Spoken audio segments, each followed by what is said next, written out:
Avec leurs pinces rouges, elles font beaucoup parler d'elles en ce moment. Sur les réseaux sociaux, des écrevisses de Louisiane retrouvées dans des jardins ou sur des routes proches de cours d'eau. Une prolifération très visible en Charente-Maritime, causée par les fortes pluies de ces dernières semaines. Aujourd'hui, passé la décrue, les écrevisses se concentrent dans des zones humides, comme ici dans le marais de Crasane.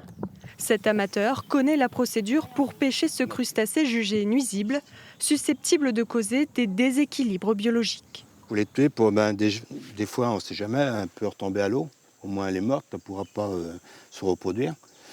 Et pour les transporter vivantes, surtout, si j'en prends tout un seau, il faut toutes les tuer. On appelle ça châtrer. Et donc, vous prenez la dernière nageoire du central, et là, vous la tournez, et vous sortez l'intestin. Mais n'est pas pêcheur d'écrevisses qui veut, la carte de pêche est obligatoire. Un règlement que beaucoup aimeraient contourner, tant les écrevisses sont nombreuses et à portée de main. La Fédération de pêche en appelle au bon sens. Tu as vu qu'il commence à en avoir des plus grosses et des plus petites. Ça va certainement être de moins en moins évident d'en prendre parce qu'il y a pas mal de gens à la pêche quand même, hein. Même si on l'évoque comme nuisible, l'effet aurait un effet contradictoire à ce qu'on escompte. Les pêcheurs disent, ou la rumeur dit, que si tout le monde prenait des écrevisses, il n'y en aurait plus. C'est faux. Plus on va prendre d'écrevisses, plus on va libérer de la place, plus elle va se reproduire. Donc en fait, ce qui se passe aujourd'hui, c'est qu'on est passé d'une période où il y avait beaucoup d'habitats pour l'écrevisse à très peu maintenant.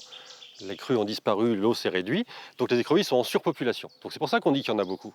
Mais en fait, elles font se gérer elles-mêmes, et quand elles n'auront plus assez à manger, elles vont se manger entre elles et disparaître progressivement. En cas d'infraction, les pêcheurs mal avisés s'exposent à une amende de 135 €.